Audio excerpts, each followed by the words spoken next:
donc on a vu Arnaud Kiptio, qu'est-ce que je raconte? Arnaud Guefak s'est trémoussé du côté de Yaoundé, donc preuve que nous sommes rendus à 7 heures, pile poil. Et donc on va aller du côté de Yaoundé pour rencontrer Arnaud Guefak qui nous dira ce que les journaux disent ce matin. On y va. C'est ce qu'annoncent les couleurs du week-end. Bonjour Arnaud et bienvenue pour la revue de presse.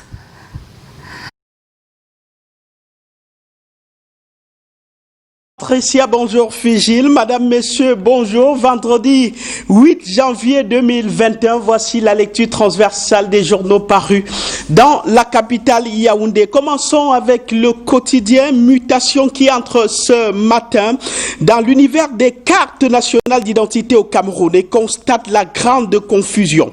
Obtenir cette pièce individuelle importante est devenu pour certains Camerounais un véritable parcours de combattant. Il faut surtout s'armer de beaucoup de patience. L'attente dépasse parfois les 2 ans. Les plaintes sont de plus en plus nombreuses. La délégation générale à la Sûreté nationale se défend par le nombre impressionnant de cartes en souffrance dans les commissariats qui tardent à être retirées et beaucoup de doubles, triples voix, multiples identités dont font face plusieurs Camerounais aujourd'hui qui perturbent les données dans le dispositif et dont bloquent le processus de production. Mais le quotidien Mutation parle à sa grande une de cet autre épisode du film de la compagnie aérienne nationale devenu tradition annuelle et parfois semestrielle du Miss Management baptisé par le journal de Georges Alain Boyomo Camerco Comedy Show. C'est une entreprise aujourd'hui indélicate au plan financier. Sur le plan technique, les avions manquent financièrement et techniquement ingérable donc. La compagnie aérienne nationale s'offre à nouveau les têtes de son président du conseil d'administration et de son directeur général. Une nouvelle page d'un feuilleton qui dure depuis longtemps. Mogé Ayem succède à Jean-Ernest Masséna Ngalé Bibé comme président du conseil d'administration et le colonel Ela Nguema prend les commandes à la direction générale en lieu et place de lui Georges Djifendi Kouotou. Le journal Le Quotidien est sur la même ligne de Camerco et parle du 7e directeur général en 10 ans. Au terme d'un conseil d'administration extraordinaire tenu hier 7 janvier 2021 à Yaoundé. En effet, le nouveau directeur général, le colonel Jean-Christophe Ela Nguema, qui jusque-là était encore en service à l'état-major du président de la République, a été désigné pour diriger la compagnie aérienne du Cameroun. Et le journal de Jules Brice Ngarba constate que c'est le 7e DG depuis 2011. Il aura pour adjoint Alexandre Fauchivé, Ayem Mogé, conseiller technique au secrétariat général de la présidence de la République, en charge des questions économiques et enseignant à l'université de Yaoundé 2 Soa, remplace justement Jean-Ernest Masséna Ngalé Bibé au poste de président du conseil d'administration. Direction Manfé, c'est dans la région du sud-ouest avec le journal Le Quotidien qui justement où Paul Biya vient de faire un don à près de 3600 déplacés internes et réfugiés. Sous la supervision du gouverneur de la région du sud-ouest, Bernard Okalia Bilaï, justement, la distribution du paquet spécial du chef de l'État et du plan d'assistance humanitaire d'urgence constitué de matériel de couchage et de denrées alimentaires a débuté hier, jeudi 7 janvier à Manfé. Le quotidien Réalité Plus, avec lui, repartons à Manfé. Là-bas écrit le journal, 3600 déplacés applaudissent les dons du chef de l'État. Parmi les bénéficiaires, 3000 déplacés internes et 600 réfugiés camerounais de retour du Nigeria voisin. Au nom du chef de l'État, le gouverneur du Sud-Ouest, Bernard Okalia Bilaï, leur a remis le don présidentiel. Le gouverneur a saisi l'occasion pour leur redire la détermination des pouvoirs publics à combattre jusqu'au bout les terroristes encore en activité dans la région. Il les a exhortés à collaborer franchement avec les autorités administratives et les forces de sécurité en dénonçant tous les malfaiteurs et ennemis de la République encore en place là-bas dans la région du sud-ouest. Avec le journal L'Élite en kiosque ce matin, décryptage des chiffres et des signes pour faire ou tenter des perspectives économiques 2021 face à la crise du coronavirus, ce que le journal appelle dans son édition de ce matin l'assaut de relance. Plusieurs entreprises ont été touchées. La situation économique a subi. Il faut appuyer sur plusieurs leviers de l'économie pour espérer corriger le déficit causé par cette pandémie. Dans une interview accordée à la presse et ici publiée, le ministre en charge de l'économie, Alamine Ousmane, me livre les clés de compréhension de la stratégie de relance du gouvernement camerounais. Interview à lire en page 4 et 5 du journal L'Élite, parution de ce vendredi. Peut-être faut-il appuyer sur le levier Made in Cameroun. C'est ce que pense le ministre Achille Basiliken III, cité à la une du journal Défis actuels. La promotion du Made in Cameroun est une nécessité, déclare-t-il, pour promouvoir l'entrepreneuriat et l'artisanat et surtout encourager la transformation des produits locaux. Le ministre des petites et moyennes entreprises, de l'économie sociale et de l'artisanat multiplie des projets d'encadrement au bénéfice des jeunes promoteurs. L'interview complète du ministre Achille Basiliken III est à lire en page 2, 3 et 4 du bi-hebdomadaire Défis actuels en kiosque ce vendredi. Le journal Découverte régionale est aussi en kiosque ce matin et nous plonge au cœur de la gestion des personnels de l'État et de la solde. Information à considérer, Cyril Edou Allo est aux commandes du pilotage technique du CJPS 2. Le directeur général du budget au ministère des Finances, par ailleurs coordonnateur de la task force chargée de la mise en œuvre de ce projet, a pris une part active lors du dialogue compétitif des entreprises présélectionnées dans ce cadre du 16 au 18 décembre 2020 à Yaoundé. Avec le journal Éco-Santé, parution de ce vendredi, parlons intimité. Le sujet planification familiale au centre d'une enquête ici révélée ce matin. 75% de Camerounais, le savez-vous, boycottent les contraceptifs, présentés pourtant comme une solution pour la réduction de la mortalité maternelle, néonatale et infanto-juvénile. À peine 25% des personnes en âge de procréer utilisent une méthode contraceptive. Les organisations internationales de promotion de la santé et les pouvoirs publics se battent pourtant pour que ces contraceptifs soient accessibles même aux plus pauvres et même gratuits souvent, mais aussi s'attellent pour qu'ils soient disponibles même dans les coins les plus reculés de notre pays. Souci de prise en charge oblige. Prise en charge justement de la drépanocytose, parlons-en avec le journal Éco-Santé toujours.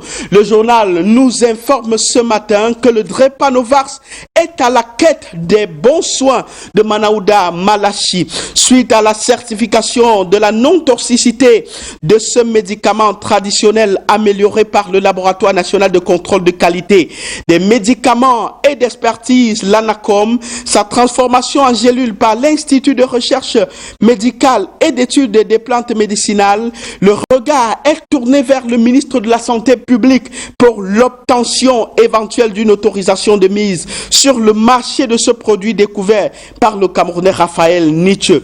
Pour tout savoir et comprendre, lis entre les lignes des pages 7 et 6 du journal Éco-Santé, parution de ce matin. Direction les États-Unis d'Amérique avec le quotidien gouvernemental Cameroun Tribune. Là-bas, un fait important, justement, fait écrire que la démocratie a été profanée. 4 morts et plus de 50 interpellations à la suite de violations ou bien de violences causées mercredi au Capitole par des partisans de Donald Trump alors que le Congrès siégeait. La planète entière s'émeut d'une grave dérive. Le quotidien Cameroun Tribune y porte un intérêt particulier ce matin et livre un éditorial irrelatif à lire en page 3 et 32 dans l'apparition de ce matin. Du sport à la grande une du quotidien gouvernemental Cameroun Tribune, point sur les préparatifs du championnat d'Afrique des Nations 2021 au Cameroun. La fièvre monte, écrit Cameroun Tribune. à une semaine du coup d'envoi de la compétition, c'est le branle-bas au sein du comité d'organisation. Les premiers membres de la Confédération africaine de football sont annoncés à Yaoundé et Douala.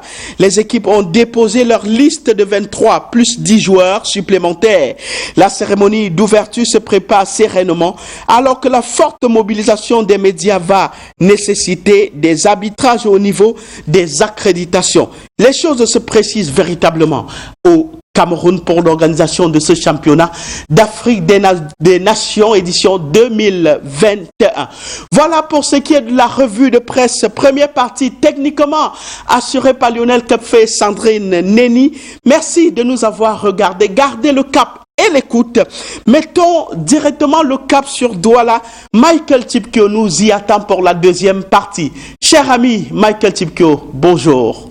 Bonjour Arnaud, je vous souhaite passer un très bon week-end à Yaoundé. La suite ici à Douala avec notre quotidien, la nouvelle expression, à l'occurrence en kiosque ce jour, qui nous parle des affaires au pays de Donald Trump avec l'attaque du Capitole avant-hier par les partisans du président sortant des États-Unis qui sont venus manifester pour empêcher la certification des résultats de l'élection présidentielle, certification qui donnait bien sûr Joe Biden président des États-Unis malgré ces violentes manifestations conduite mercredi soir par les pro-Trump au Capitole pour perturber la certification de ces résultats de la présidentielle américaine. La victoire du président élu démocrate Joe Biden a été validée par le Congrès américain. La principale leçon plutôt à tirer est la force des institutions aux États-Unis face à un chef d'État en fonction. Et le journal en profite pour faire un parallèle avec l'Afrique où il est inhabituel et même rare de voir un président en fonction perdre des élections. En Afrique centrale, surtout, les pouvoirs législatifs et judiciaires sont à la solde du pouvoir exécutif et Edmond Kamga de la nouvelle expression ne conclut que certains présidents africains doivent bien rigoler en suivant les mésaventures de Donald Trump qui aurait dû anticiper sur ces questions. Conclut la nouvelle expression en kiosque ce jour qui parle à son oreillette gauche également d'un gala de boxe organisé dans la région de l'ouest du Cameroun et un invité de taille. Il s'agit de Sa Majesté Sokonjo Jean Rameau, annoncé sur le ring. Le faux fait partie des légendes de cette discipline conviée au gala qui devrait avoir lieu les 15 et 16 janvier prochains à Bandenkop dans la région de l'ouest du Cameroun. Le chef Bamenjou sera donc sur le ring, mais seulement pour le moment, aucun adversaire ne s'est encore déclaré pour affronter l'imposant et intrépide chef traditionnel, apparemment très redouté. Toutefois, les organisateurs du gala rassurent de ce que toutes les dispositions ont été prises pour permettre aux curieux de voir le faux de Bamenjou à l'œuvre dans sa tenue de boxeur, lui qui est présenté comme l'un des pionniers de cette discipline au Cameroun, écrit la nouvelle expression qui parle naturellement de ce nouveau staff à la tête de la Cameroun Airline Corporation, le staff dirigeant de la compagnie aérienne nationale qui a été débarqué hier au cours d'un conseil d'administration extraordinaire à Yaoundé. Le conseil d'administration qui a donc décidé de balayer tout le staff en place depuis le 27 mai 2019. Le rôle principal a été confié à Jean-Christophe Ela Nguema, le nouveau directeur général de cette entreprise. Ayem Mongé, conseiller économique à la présidence de la République, remplace le ministre des Transports à la tête du conseil d'administration pendant qu'Alexandre Fauchivé devient le nouveau directeur général. Et le journal de dit qu'on a ainsi en 10 ans d'activité le 7e directeur général de la compagnie nationale aérienne du Cameroun. Jean-Christophe Ela Nguema n'aura donc pas le sommeil tranquille. L'homme devra poursuivre le plan de restructuration prescrit par le président de la République, mis en œuvre par le Premier ministre et qui était d'ailleurs déjà en cours d'implémentation par le staff qui vient d'être débarqué. Ouvrir justement le capital, restructuration avec la cession du capital de 51% au moins, écrit le quotidien La Nouvelle Expression en kiosque ce jour. Et le Messager en kiosque également aujourd'hui en fait sa grande une, le Messager qui parle justement de ces affaires de Camerco avec cet atterrissage forcé pour Jipendi Kotou, l'ancien directeur général. Le journal qui nous donne des noms de ces nouveaux qui ont pris les rênes de cette entreprise. Nouvelle année, nouvelle équipe donc aux commandes. Camerco veut se refaire une santé. L'étoile du Cameroun rêve de briller dans les airs et faire la fierté des Camerounais, dont la déception reste grande face à la gestion de cette compagnie nationale. Véritable gouffre à sous suspendu à des formules enjolivées et habituées à renouveler le top management au gré des saisons et même des lobbies, écrit le journal. 7 directeurs généraux en 10 ans, un record qui démontre à suffire le mauvais état de santé de cette entreprise, croulant sous une dette cumulée de plus de 115 milliards de francs CFA, contrainte de louer au prix fort des avions. Et le journal qui souligne justement que la compagnie a récemment trouvé un appareil auprès d'un loueur ukrainien et soumis le dossier à la Cameroun Civil Aviation Authority afin d'obtenir une dérogation d'exploitation. L'autorité aéronautique a curieusement, écrit le journal, refusé d'apposer sa signature et instruit à Camerco un audit préalable aux loueurs alors que les frontières sont fermées depuis à cause du coronavirus. Décision curieuse non relevée par le journal Le Messager ce jour, qui se pose des questions de savoir qui a intérêt à ce que la compagnie nationale aérienne du Cameroun ne décolle pas alors que le staff qui vient d'être débarqué a fait des pieds et des mains et donnait déjà une sorte de lueur à l'étoile du Cameroun qui commençait à briller dans le ciel. Le journal cite d'autres cas de blocage qui ont été observés au cours de la gestion du staff qui vient donc d'être débarqué avec le nouveau qui prend fonction. Le pied de une du journal nous parle de régionalisation justement, avec la contribution des capitaines d'industrie.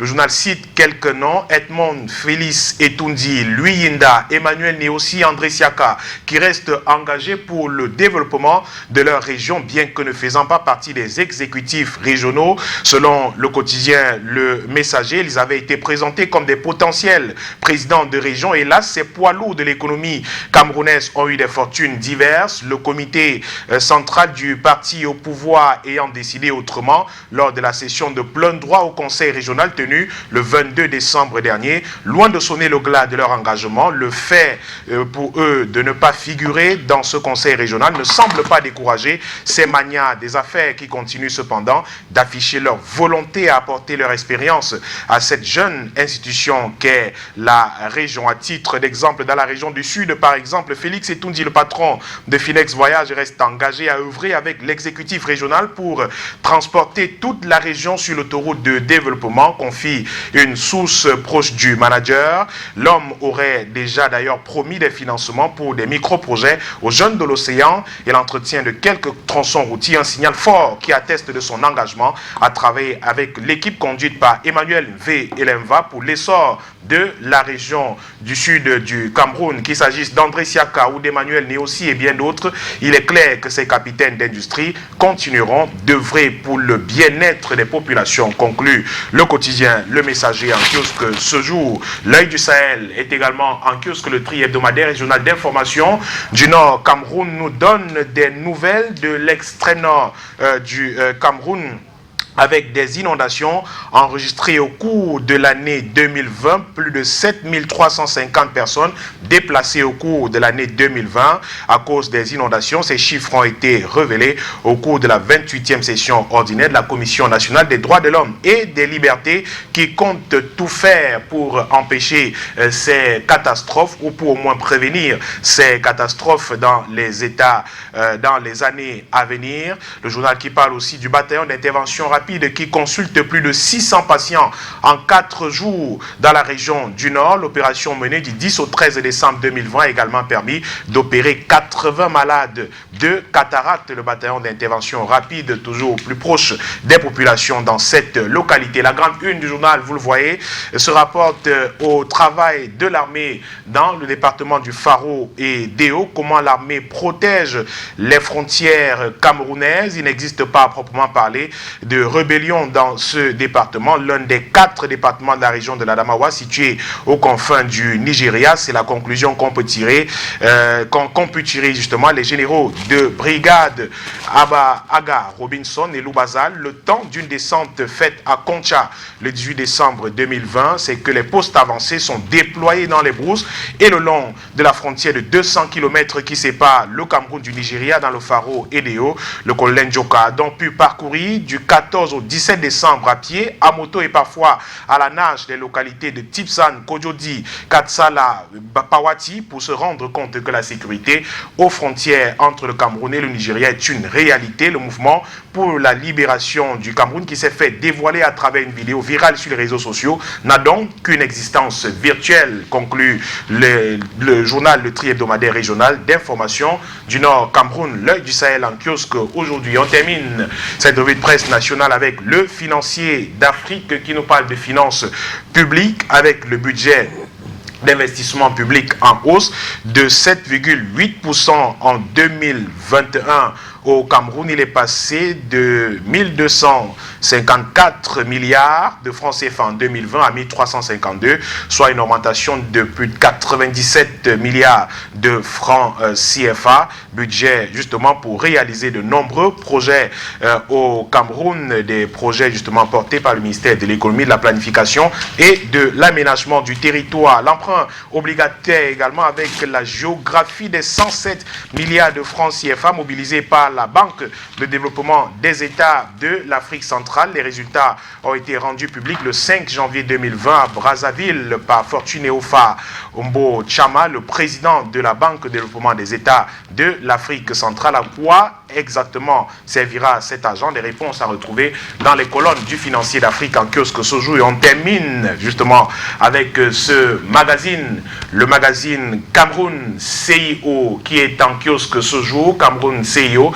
ce magazine qui nous livre le classement des acteurs de l'économie camerounaise en 2020. 50 acteurs justement qui ont fait bouger le Cameroun au cours de cette année. Le journal cite par exemple Sylvestre Ngouchingue, promoteur des entreprises Congelcam. Son visage est indissociable de son entreprise spécialisée dans l'importation et la vente des produits de mer. Cyrus Ngor, directeur général du port autonome de Douala, un homme de devoir très familier des questions portuaires. Cyrus Ngor poursuit avec abnégation et pugnacité, écrit le magazine, le programme de modernisation du port autonome de Douala.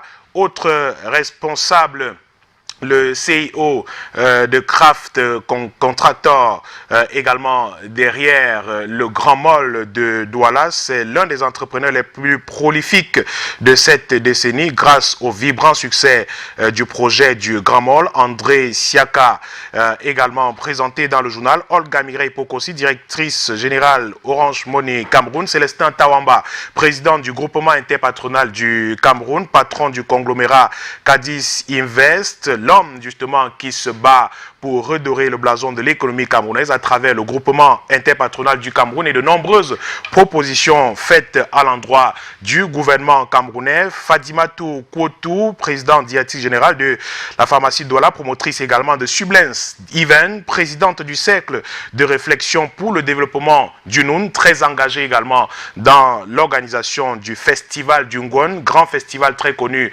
au Cameroun. Paul Fokam Camonier, PDG d'Afriland First Bank, entrepreneur multicat. Ousmane Kouotou, directeur général de DAH Cameroun. Ils sont bien nombreux, 50 entrepreneurs présentés par le journal, le magazine Cameroun CIO en kiosque ce jour. 50 donc qui ont fait l'économie camerounaise au cours de l'année 2020 qui vient de s'achever, présenté donc par ce magazine en kiosque ce vendredi. Immédiatement, on va, après l'actualité vue sur le plan local, jeter un coup d'œil à l'international.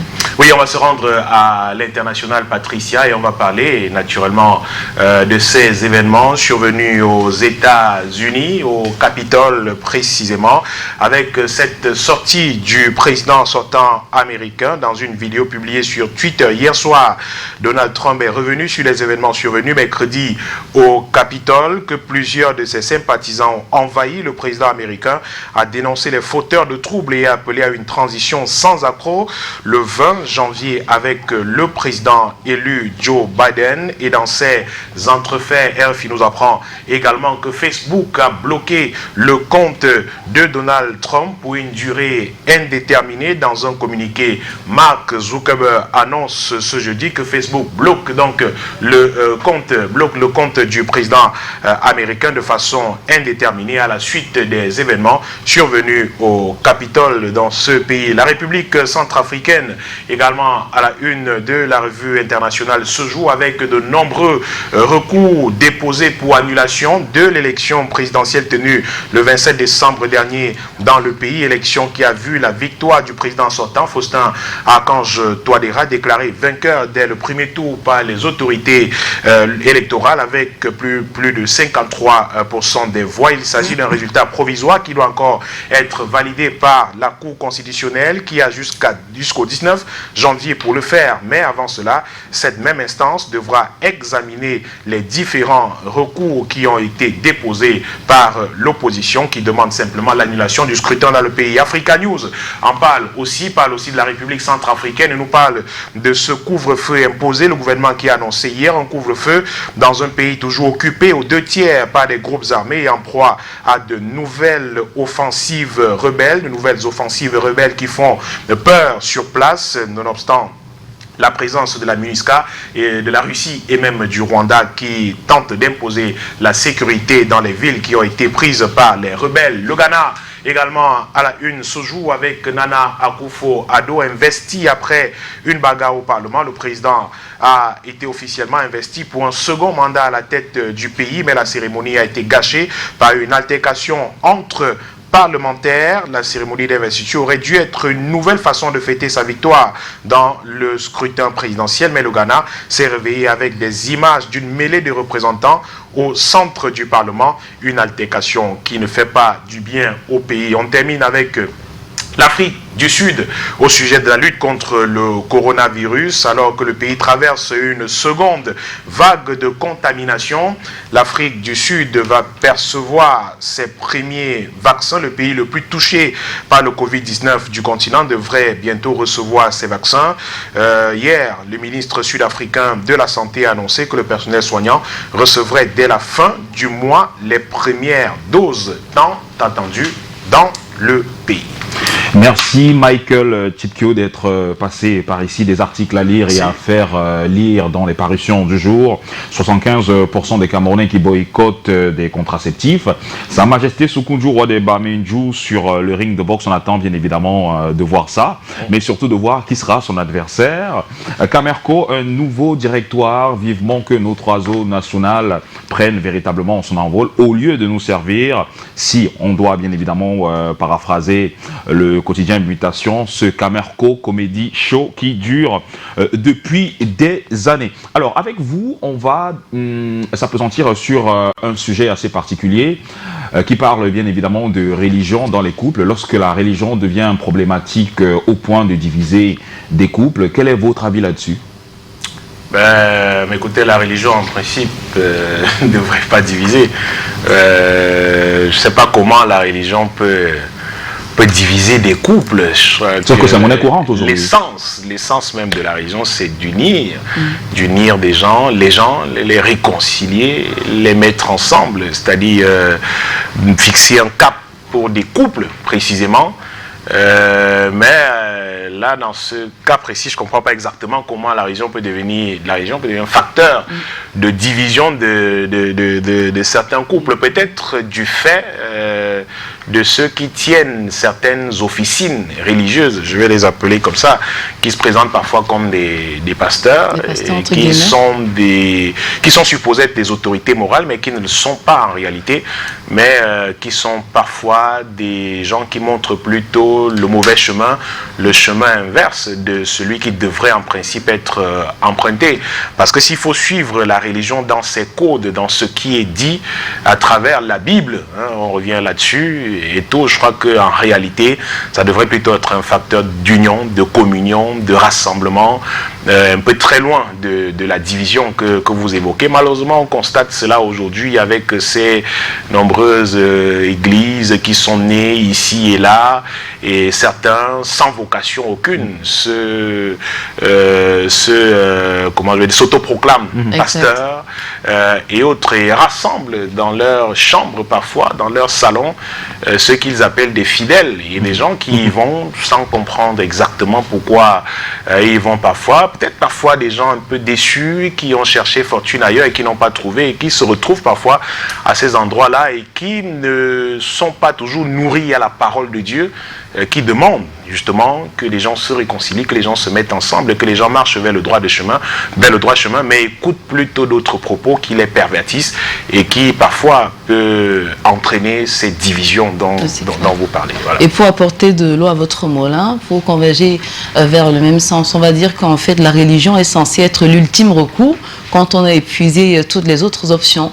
Mais malheureusement, des cas qui sont de plus en plus notoires, on a des pasteurs entre guillemets qui sont à l'origine carrément des ruptures de couples, donc des couples qui ont volé en éclats du jour au lendemain parce qu'un pasteur a dit ton mari c'est un sorcier, il faut sortir de ce mariage au risque de mourir. Je crois qu'il ne faut pas les appeler pasteurs, ceux-là c'est pas des pasteurs, je crois que c'est un peu leur faire... faire beaucoup de bien en les appelant pasteurs. C'est des charlatans carrément, c'est le nom qu'il faut leur donner. Des gens comme ça qui demandent parfois aux dames, qui s'y retrouvent parfois, pas forcément aux dames, je ne voudrais pas me faire lyncher, et peut-être aux hommes aussi, parfois de ne pas consommer le mariage à la maison parce que, disent-ils, écoutez, votre mari ou votre femme a un projet de ci ou ça dans votre dos, et c'est-à-dire des histoires qui sont racontées comme ça, et puis vous avez des gens qui changent du jour au lendemain à cause des propos, parce que, figurez-vous, ces pasteurs dont on parle, l'autorité morale que doit incarner le pasteur, c'est celui qui dit et on écoute en réalité. C'est-à-dire que s'il faut se fonder sur la Bible, ils sont supposés être les représentants entre guillemets de Dieu, c'est-à-dire ceux qui transmettent la parole de Dieu, qui disent, qui traduisent ce que Dieu dit en réalité à travers des versets bibliques et autres. Donc ce sont des gens que l'on écoute parfois à l'aveuglette. Alors, c'est-à-dire que vous vous retrouvez peut-être désemparé après avoir traversé des situations difficiles chez quelqu'un qui se présente comme un pasteur et qui vous donne des conseils qui ne vont pas dans le sens de ce que votre couple sera unifié, et vous les appliquez tout simplement sans réfléchir, sans discernement, parce que c'est le pasteur qui l'a dit, et vous vous retrouvez dans des situations extrêmement compliquées. Dieu merci. Et autres, oui. Mais justement, est-ce que ce n'est pas parce que peut-être nous avons la psychologie fragile que nous tombons dans ces travers, peut-être? Oui, effectivement. Et il faut dire que ces gens jouent.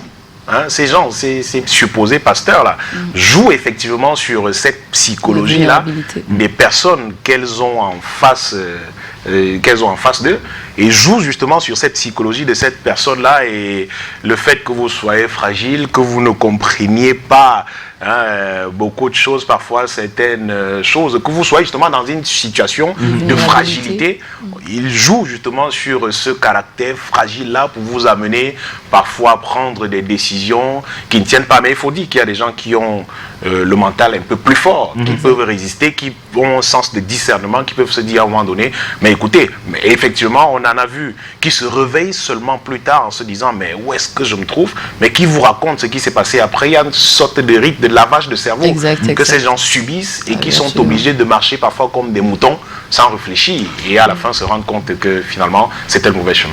Alors, petite anecdote quand même, c'est une histoire qui m'a été racontée, de savoir comment les pasteurs aujourd'hui, enfin certains pasteurs entre guillemets, font la cour à leurs fidèles. Eh bien, dans la nuit, le matin, il viendra vous dire que, ben, écoutez, j'ai une révélation divine. Dieu m'a dit de quitter votre mari et de venir me suivre parce que, ben, voilà. Donc, c'est un peu ce genre... Est-ce qu'il est paradoxal, Figit, pourquoi est-ce que c'est à lui seul que Dieu parle? Parce que Dieu est omniscient, il est omnipotent, donc il peut parler à tout le monde au même moment. Écoutez, il est le pasteur. Il est le pasteur et il vous fait valoir son titre de pasteur. C'est à lui que Dieu parle. Dieu ne vous parle pas. Très belle tenue d'apparat, nous sommes vendredi, vous avez prévu quelque chose? Rien de prévu pour l'instant, mais tous les programmes sont acceptables, hein, donc voilà. Ah, c'est clair, à côté des livrets. Ah, super, je suis d'accord avec lui, hein, vous portez très bien cette tenue d'origine, on va dire de l'Afrique de l'Ouest. Oui, effectivement. C'est clair, donc à côté des livrets, on a encore du bon grain, donc de très bons pasteurs, à l'instar de Lazare Sola Agouaï, qui est un grand fidèle de l'émission. Et puis la bonne nouvelle avant de partir, Michael, qui devrait vous faire sourire, c'est que vous connaissez le plus métis des aviateurs. Notre très cher Jeff, il est militaire. Jeff Mwanjo. Ah oui, justement. Oui, ça il est papa depuis ce matin d'une magnifique petite fille. On va dire félicitations. Et la mignonne s'appelle donc Ngimbus Raissa Viviane. Donc félicitations au couple. Justement, Mwanjo, j'y arrive. N'oubliez surtout pas d'aller dans les kiosques vous abreuvez des informations parues dans les quotidiens d'aujourd'hui. Et on parlera donc tout à l'heure des slogans qui tuent bien évidemment le développement personnel. Vous savez, on rencontre depuis un certain temps quand même avec l'arrivée d'Internet et bien d'autres, des coachs personnels qui aussi sont comparés aux bonbons pasteurs, qui vous racontent des choses et qui utilisent pas mal de slogans qui tuent le développement personnel. Ce sera tout à l'heure avec le coach TG Sonfo qui viendra nous dire ce que certains coachs ne vous disent pas. Souhaiteriez-vous avoir des jumeaux ou des jumelles? Oui, c'est mon vœu le plus cher. Donc, il va sans dire qu'il faut commencer par être gentil. Ah oui. À l'égard des jumeaux. Et Dieu merci, on en a quelques-uns ce matin depuis Yaoundé qui sont debout depuis très tôt ce matin. En tout cas, on a Ngounou Adrienne et Toumeni Brian. Ils sont aux côtés de leur papa Alexis